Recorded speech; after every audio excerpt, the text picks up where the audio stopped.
نشوفوا هذا الفيديو هذا ونتلاقاو من بعد.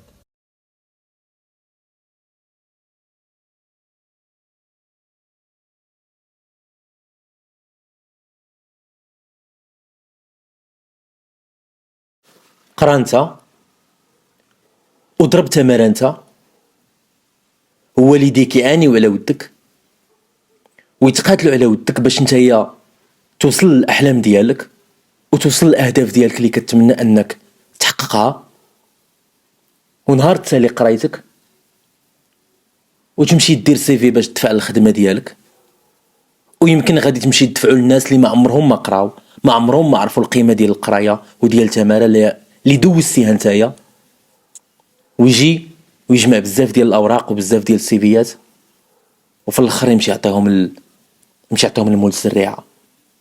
بغيت نفهم واش هذه غيره، واش غيره فاش كتشوفوا ان ولاد الناس قاريين ضاربين تماره كيبقى فيكم الحال؟ واش هذا حقد انكم كتشوفوا واخا الناس فقراء ولكن قاريين وواصلين في النيفو ديال القرايه عليكم؟ ما حملتيش دوك الناس اللي جابوا لك السيفيات؟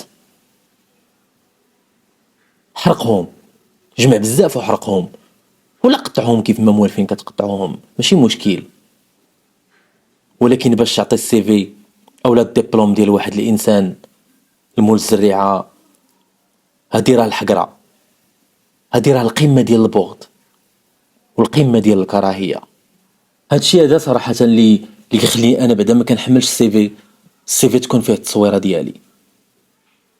حيت الدول المتقدمه نورمالمون داروا التصويره في السيفي باش فاش يقراو المعلومات ديال داك الشخص بلاصه ما يجلسوا يتخيلوه كيفاش داير، كيشوفوا التصويره ديالو، كيشوفوا الشكل ديالو كيفاش داير.